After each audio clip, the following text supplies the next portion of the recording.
Pratap circuit को लेकर के जो बजट घोषणा 100 करोड़ की हुई है, उसका मैं नागरिक होने के नाते, राजस्थान का निवासी होने के नाते और प्रताप से जुड़ा होने के नाते मैं स्वागत करता हूँ। ये स्वागत योग्य सरकार का कदम है। एक दशक पहले भी मेवाड़ कॉम्प्लेक्स योजना, प्रताप सर्किट योजना, इस तरह की कई चीज़ें विभिन्न राजनीतिक दलों के द्वारा जनता के समक्ष घोषणा हुई। इस बार बजट घोषणाओं के साथ में आया है, इसलिए मैं ज़्यादा आशान्वित हूँ कि ज़मीन पर भी काम होगा। एक सामान्य व्यक्ति को भी पीड़ा होगी, क्योंकि उन ऐतिहासिक स्थलों की जो स्थिति है, वो स्थिति ये बताती है कि वो कभी भी हमारे प्यार के पात्र नहीं रहे। उस आभा को लेकर के, उस सांस्कृतिकता को लेकर के वो डेवलपमेंट होना चाहिए। सिर्फ आधुनिकता का महिमा मंडन ही हम वहाँ पर जाकर करें, ऐसा नहीं। राम हमारी अल्टीमेट रियलिटी, जो बोल रहा है, जो गटगट में डोल रहा है, प्राण का निकलना मतलब राम निकल गया। हमारे तो मैं मानता हूँ कि संस्कृति में भी माना गया था, कोई झूठ बोला तब लोग ये कहते थे इसका राम निकल चुका है। तो राम तो हमारे रग रग में व्याप्त है। नमस्कार दोस्तों, आप देख रहे हैं राष्ट्रीय न्यूज और मैं हूं रमेश गर्ग। राष्ट्रीय न्यूज के स्पेशल सेगमेंट मेवाड़ की बात में आज हम बात करेंगे हाल ही में सरकार के द्वारा बनाए गए बजट को लेकर, और बजट भी वह जो मेवाड़ के प्रथम पुरुष महाराणा प्रताप के प्रताप सर्किट को लेकर है। ऐसे में इतिहासकार चंद्रशेखर जी शर्मा जुड़ेंगे, लेकिन यहाँ आज एक बात ये कहना चाहेंगे कि पूरे देश में राममय वातावरण देखा जा रहा है। संसद में भी राम के नाम का गुणगान हो रहा है। अब भारत के पास राम मंदिर है और इस राम मंदिर की खुशी जब देखी जाती है तो ऐसे में प्रताप सर्किट बनता है और इस प्रताप सर्किट के लिए बजट बनाया जाता है। बजट की घोषणा होती है। प्रताप सर्किट बनाए जाने की घोषणा सरकार ने की है। इस बजट के आने के बाद मिलीजुली प्रतिक्रियाएं लगातार देखने को मिल रही है, लेकिन महाराणा प्रताप पर शोध करने वाले लोग क्या सोचते हैं? हमारे गेस्ट चंद्रशेखर जी शर्मा लगातार महाराणा प्रताप पर शोध करते रहे हैं और आपकी पहली पीएचडी महाराणा प्रताप पर हुई है, यानी कि महाराणा प्रताप पर शोध करने वाले ऐसे पहले ये विद्यार्थी हैं जिन्होंने इस शोध के जरिए महाराणा प्रताप को हमेशा ही जाना है और पढ़ा है। इस बजट की प्रतिक्रिया में आपकी प्रतिक्रिया क्या रहती है? कितना ये हित अहित मानते हैं और कितना महाराणा प्रताप से जुड़े हुए स्थलों को लेकर यह बजट कारगर होगा, ये सभी जानते हैं। मेवाड़ यानी कि जो राष्ट्रीय न्यूज़ का भी प्रोग्राम मेवाड़ की बात, इसमें हम आपसे जुड़ रहे हैं। अभी तक के जो विषय हैं वो तो अलग रहे हैं, लेकिन इस बार सरकार ने बजट दिया है और आपके प्रताप के स्थलों को ही जीर्णोद्धार के साथ साथ में नए रूप में देखने की बात की गई है और बजट भी कम नहीं बताया है, 100 करोड़। नमस्कार। मध्यकाल में भी अकबर के दरबार में मेवाड़ की बात ही होती थी, क्योंकि लगभग पूरे हिंदुस्तान पर अकबर ने अपना शासन जमा लिया था जी। इसलिए एक ही ज्वलंत इशू होता था कि मेवाड़ का क्या हुआ। और आप ये देखें कि लगातार कितने ही अभियान करने के बाद, कितनी मशक्क़त करने के बाद लगभग 15-20 सालों में अकबर भी थक करके बैठ गया, लेकिन मेवाड़ को फतेह नहीं कर पाया। इसलिए मेवाड़ की बात में मैं दर्शकों का स्वागत करता हूं और प्रताप पर पहला पीएचडी शोध इस देश का करने के नाते मैं कुछ अपना नैतिक दायित्व भी समझता हूं कि इस बजट में प्रताप सर्किट को लेकर के जो बजट घोषणा 100 करोड़ की हुई है, उसका मैं नागरिक होने के नाते, राजस्थान का निवासी होने के नाते और प्रताप से जुड़ा होने के नाते मैं स्वागत करता हूँ। ये स्वागत योग्य सरकार का कदम है और इसके लिए मुख्यमंत्री भजन लाल जी बधाई के पात्र हैं। अगर मैं पुराने इन विषयों पर नज़र डालूं तो मुझे लगता है कि एक दशक पहले भी मेवाड़ कॉम्प्लेक्स योजना, प्रताप सर्किट योजना, इस तरह की कई चीज़ें विभिन्न राजनीतिक दलों के द्वारा जनता के समक्ष घोषणाओं में आई थी। इस बार बजट घोषणाओं के साथ में आया है, इसलिए मैं ज़्यादा आशान्वित हूँ कि ज़मीन पर भी काम होगा और उस ज़मीन पर काम होगा जिस ज़मीन को अगर आज आप उन हालातों को देखने के लिए जाएं तो आपको खुद को लगेगा कि क्या उन ऐतिहासिक प्रताप के जो स्थल हैं उनको देख करके आप गौरवान्वित महसूस कर सकते हो या नहीं करते हो। आपको एक पीड़ा होगी, एक सामान्य व्यक्ति को भी पीड़ा होगी, क्योंकि उन ऐतिहासिक स्थलों की जो स्थिति है वो स्थिति ये बताती है कि वो कभी भी हमारे प्यार के पात्र नहीं रहे। और मुझे खुशी इस बात की है कि अगर इस तरह का ज़मीन पर 100 करोड़ का कार्य होता है और सामने देखने को मिलता है तो ये शायद मैं मानता हूँ कि देर आयत और दुरुस्त आयत माना जाएगा, क्योंकि मेवाड़ के अंदर प्रताप का जो अध्याय है वो हमारे सिर्फ राजस्थान राज्य का ही नहीं, सिर्फ भारत देश का ही नहीं, अपितु पूरे विश्व समुदाय के देशों के लिए, वहाँ की जातियों के लिए, वहाँ के वर्गों के लिए, सबके लिए प्रेरणा का एक ऐसा बिंदु है कि आप प्रताप के चरित्र में से, प्रताप की प्रेरणाओं में से कोई भी प्रेरणा प्राप्त करके आप अपने लक्ष्य को प्राप्त कर सकते हो, ऐसा मेरा मानना है। देखो, ऐसा है कि मेरा ये मानना है कि जो सीधे प्रताप से जुड़े हुए ऐतिहासिक स्थल हैं उनका विकास सबसे पहले होना चाहिए। मैं उदाहरण के तौर पर आपको बताना चाहूँगा कि हल्दी घाटी क्षेत्र का, चाहे वो दर्रा हो, चाहे वहाँ की भौगोलिक पहाड़ियाँ हो, वहाँ का रक्तताल का क्षेत्र हो, या वहाँ पर जो फूलों का जो शाही बाग है जिसके नामकरण को बादशाह बाग कर रखा था, जो कि मैंने आज से 1 वर्ष पूर्व आंदोलन करके हटवाया था, और रक्तताल में भी जो राजपूतों की सेना को हारने के जो शिलालेख लगे हुए थे उन शिलालेखों को भी मेरी मांग के बाद में एएसआई डिपार्टमेंट के द्वारा हटाया गया। तो वहाँ पर प्रताप के हल्दी घाटी के संपूर्ण विकास की एक योजना बननी चाहिए, जिससे जाने के बाद में इस विश्व प्रसिद्ध स्थल को देखने के लिए विश्व के पर्यटक आते हैं और वहाँ जाने के बाद में उनको लगना चाहिए कि वाकई में हल्दी घाटी का जो लोगों के अंदर जो एक चित्र है, एक मानस में अंदर जो एक सम्मान है, वो सम्मान उसकी खूबसूरती को देख करके, उसकी योजना को देख करके उनका सर मस्तक ऊंचा होना चाहिए। तो संपूर्ण हल्दी घाटी क्षेत्र का विकास पहली प्राथमिकता हो।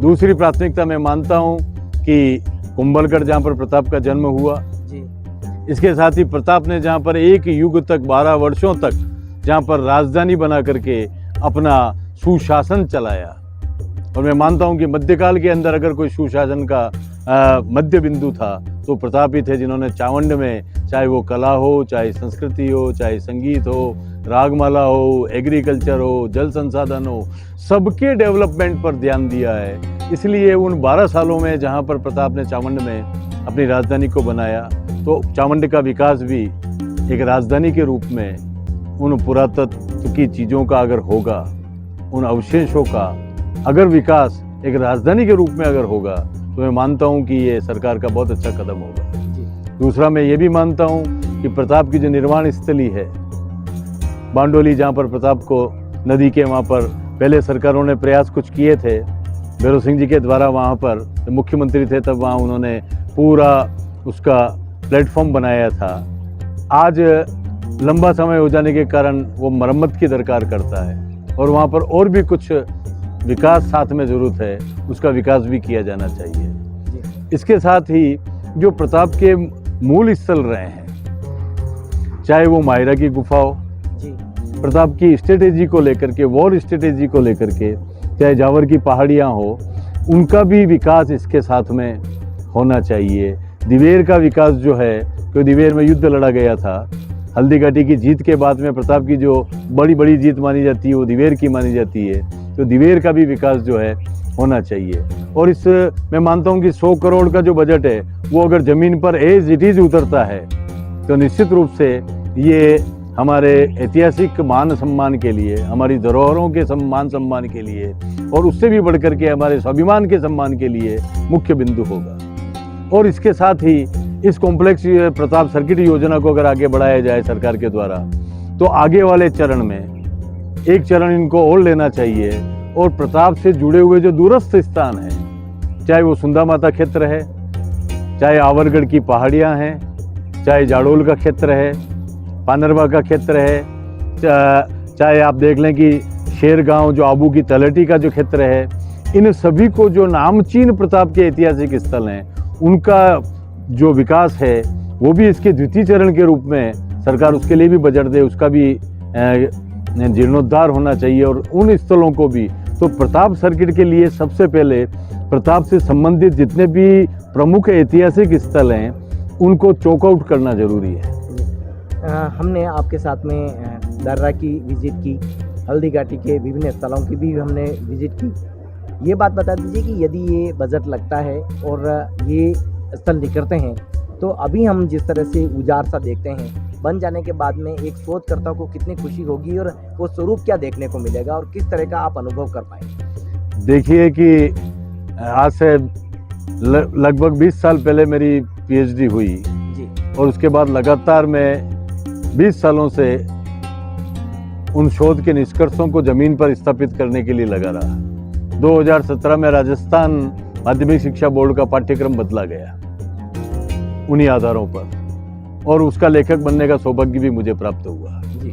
तो मेरा मानना है कि जब ऐसे हमारे इतिहास के ऐसे गौरवशाली पृष्ठ को लेकर के जब ईमानदारी के साथ में, मैं मानता हूँ कि योजनाएं बनती है, लेकिन अगर उसका ईमानदारी के साथ में अगर ज़मीन पर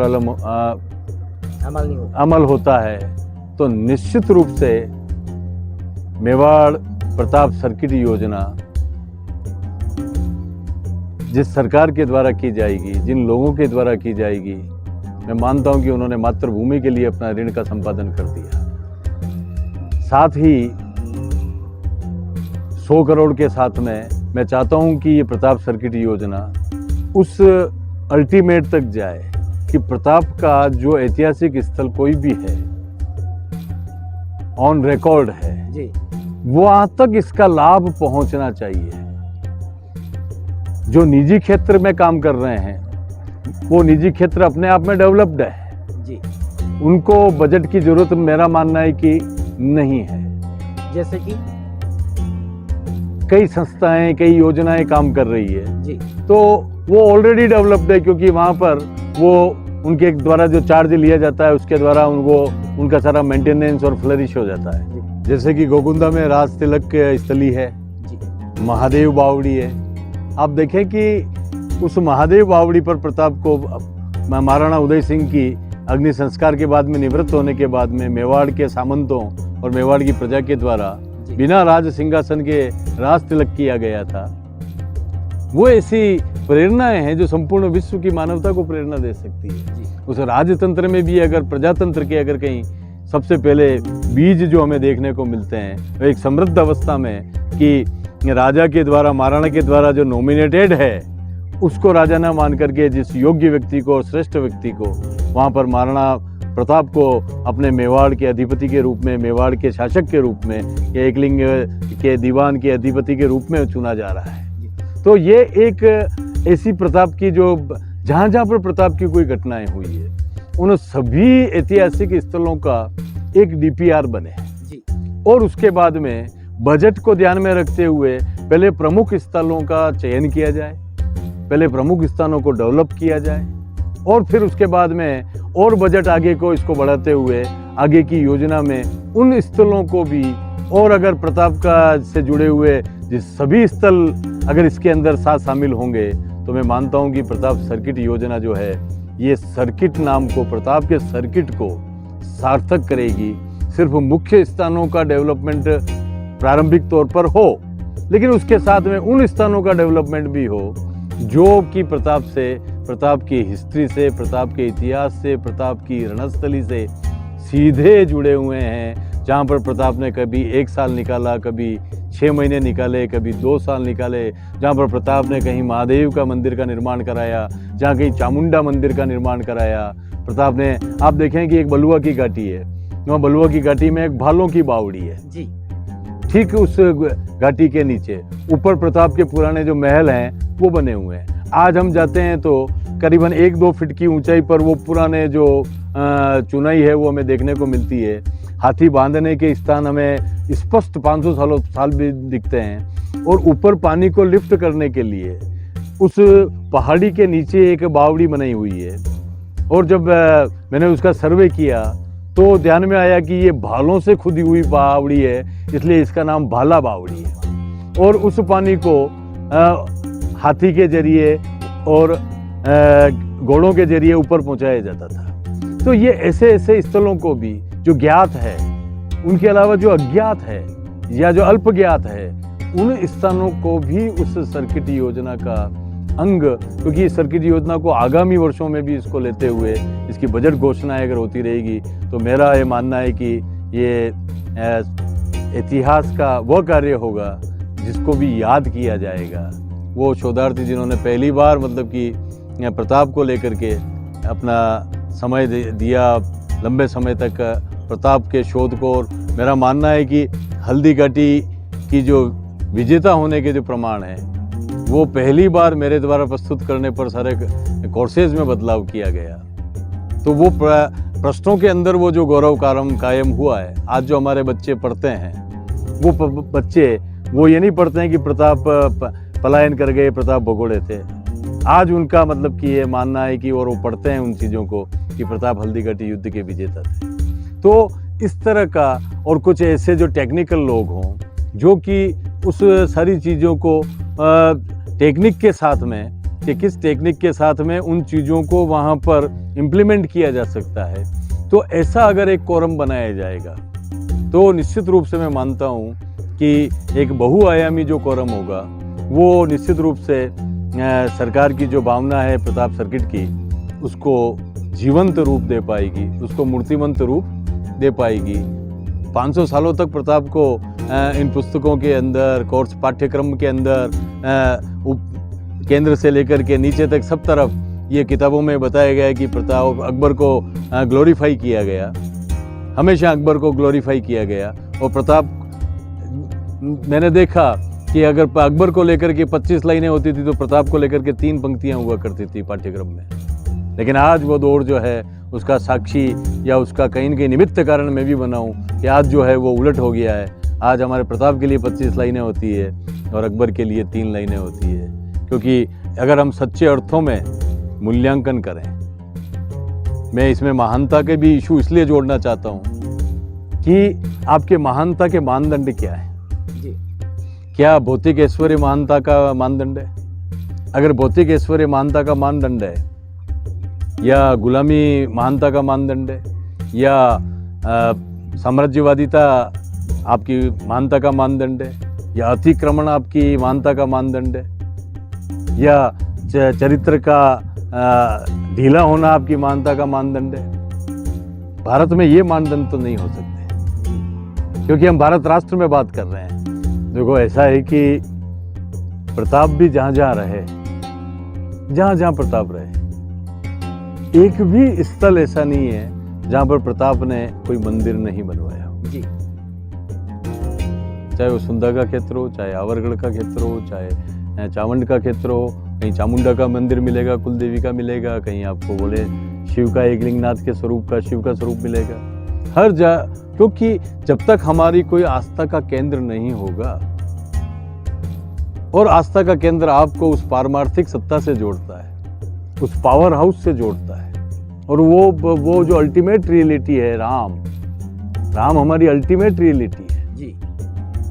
जो बोल रहा है, जो गट में डोल रहा है, वो राम की शक्ति है। प्राण का निकलना मतलब राम निकल गया। हमारे तो मैं मानता हूं कि संस्कृति में भी माना गया था, कोई झूठ बोला तब लोग ये कहते थे इसका राम निकल चुका है, ये राम धर्म से बात नहीं कर रहा है। तो राम तो हमारे रग रग में व्याप्त है। हमारे सत्य के साथ में राम जुड़े हुए हैं, हमारे शील के साथ में राम जुड़े हुए हैं, हमारी संस्कृति के साथ में राम जुड़े हुए हैं, बड़ों की आज्ञा पालन के साथ में राम जुड़े हुए हैं, तो कष्ट सहिष्णुता के साथ में राम जुड़े हुए हैं। तो राजा राम का जो स्वरूप है वो हमारे लिए राजा राम का है, कि जो राजा के रूप में जहाँ पर सब कुछ आपका हो, उसके बाद भी आपका व्यवहार जो है, आपका प्रेम सिक्त व्यवहार हो, ये राम होना है। तो राम के मंदिर बनने की जो खुशी है वो आप बताएं कि उसको वर्णनातीत होती है। और निश्चित रूप से जब आस्थाओं के ऐसे केंद्र का विकास होता है तो मनुष्य एक ऊर्जा को महसूस करता है, और ये ऊर्जा व्यक्ति को श्रेष्ठता की ओर ले जाती है, समाज को संगठित करती है और राष्ट्र को विश्व स्तर पर अपने उस आध्यात्मिक गौरव के साथ में स्थापित करती है। आज भारत आप देखें कि विश्व गुरु रहा भारत विश्व गुरु रहा है। उस समय की हमारी जो एग्रीकल्चर व्यवस्था थी, हमारी जो कल्चर थी, हमारी जो विचार की जो समृद्धता थी, और उससे भी बढ़कर के हमारा जो चरित्र और हमारा जो आचरण की पवित्रता थी, उसके कारण भारत विश्व गुरु था जी।